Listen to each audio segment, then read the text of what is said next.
All right, the next step in this hitting progression, as we begin to pivot and transfer into the baseball, okay, we need to talk about the proper hand path to the baseball.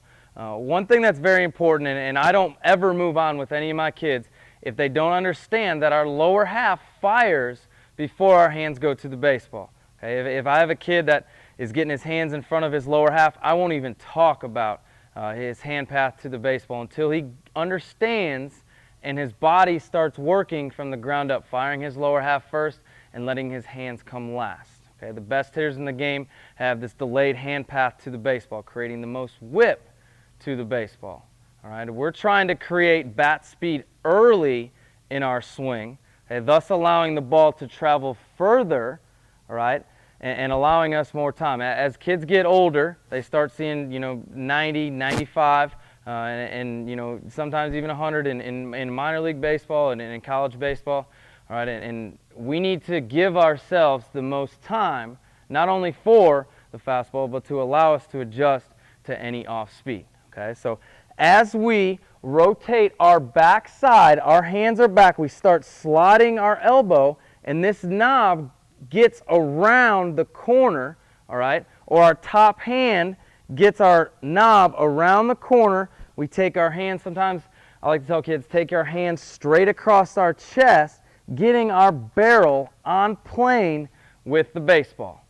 Okay, now once we get to contact, we get our knob around the corner, all right, we get to contact, all right, we're chest on contact, again, chest on contact, our back elbow is bent.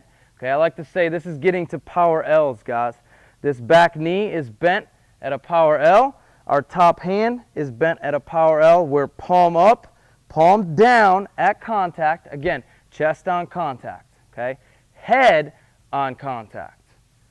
All right, so if we can keep our head on contact, our chest on contact, we can be in our power L's, we're going to put a good swing on that baseball. All right, guys, for our hand and bat path, we have Andre Ethier here on the left, and again, Troy Tulowitzki, who you guys know I love showing so far. I added a left-handed hitter in, obviously a pretty good stick. I don't know if you guys remember a couple years in the playoffs, man, he was untouchable. So for you left-handers out there, threw him in here just to kind of demonstrate and explain this whole process, and then the hand and bat path, which we just talked about here in this previous video. So, all right, now I'm going to start with Andre Ethier. Okay, again, his knees are inside, post up against his backside. He strides out to 50-50. All right, he lands, establishes his front side, anchors into the ground.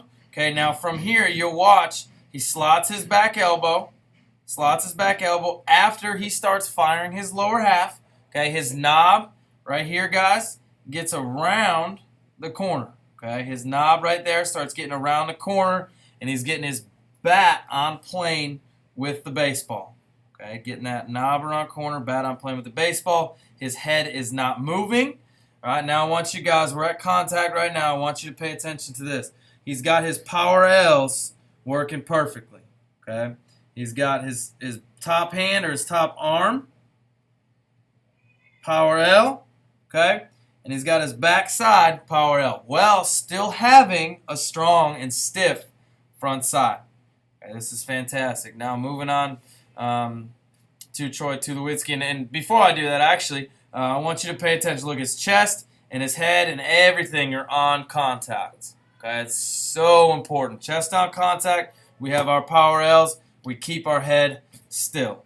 All right, now moving on to Tulowitzki from the right side. It's going to be virtually the same thing. Okay, he posts up against his backside. He strides out. He anchors into the ground. He starts firing his lower half, slotting his back elbow. Okay, that starts slotting. He gets his knob, as you'll see right here, around the corner to get his barrel on plane with the baseball. All right, now we're going to go to contact. Establishing his power L's, chest, head, everything on contact. Okay, while still having a strong and stiff front side. Guys, this is fantastic. All right. A lot of times what I do, and I'll talk about this with our extension in our next video, and keeping our head down, but You guys, after contact, their heads are still both down on contact. All right, a lot of times with amateur hitters, they wanna see everything they hit. Well, they pull their head out early, and it causes a lot of deficiencies, and it causes them to not be consistent hardly at all. All right, so it's very, very important that we keep our head and chest down on contact. Okay, this is simple, simple stuff. Head down, chest on contact. Establish our power else, while still keeping a strong front side and not letting that head move at all. All right.